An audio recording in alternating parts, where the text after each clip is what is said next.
Good morning again. Another devotion from Charles Spurgeon this morning. Try to keep from coughing today.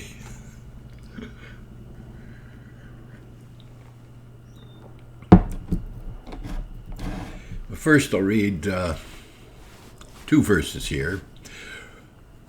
Romans 6:14 and 15.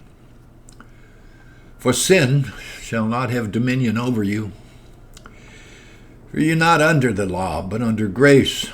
What then? Shall we sin because we are not under the law, but under grace? God forbid. And Charlie gave a sermon on 19 August 1883. And here's some of it. Who dares to suggest that the men who believed in the grace of God have been sinners above other sinners? With all their faults, those who throw stones at them will be few if they first prove themselves to be their superiors in character. When have they been the patrons of vice or the defenders of injustice? Pitch upon the point in English history when this doctrine was very strong in the land. Who were the men that held those doctrines most firmly?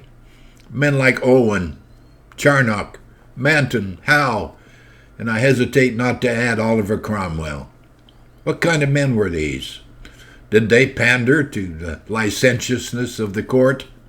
No. Did they invent a book of sports for Sabbath diversion? Did they haunt alehouses and places of revelry? Every historian will tell you the greatest fault of these men in the eyes of their enemies was that they were too precise for their generation in which they lived. So they called them Puritans and condemned them as holding a gloomy theology. If there was iniquity in the land in that day, it was to be found with the theological party which preached up salvation by works.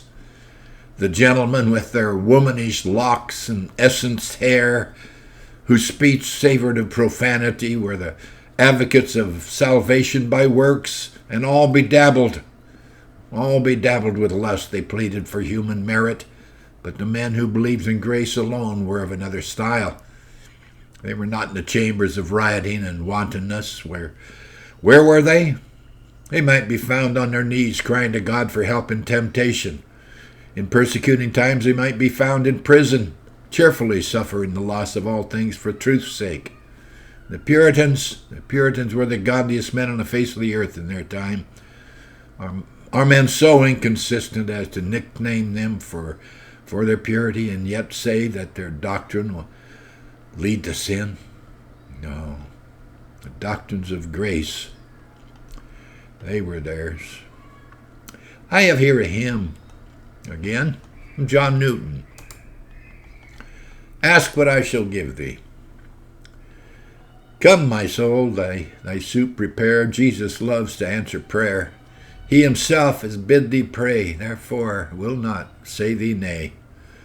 Thou art coming to a king, large petitions with thee bring. For his grace and power are such, none can ever ask too much. With my burden I begin, Lord, remove this load of sin. Let thy blood for sinners spilt set my conscience free from guilt. Lord, I come to thee for rest. Take possession of my breast. There thy blood but right maintain, and without a rival reign.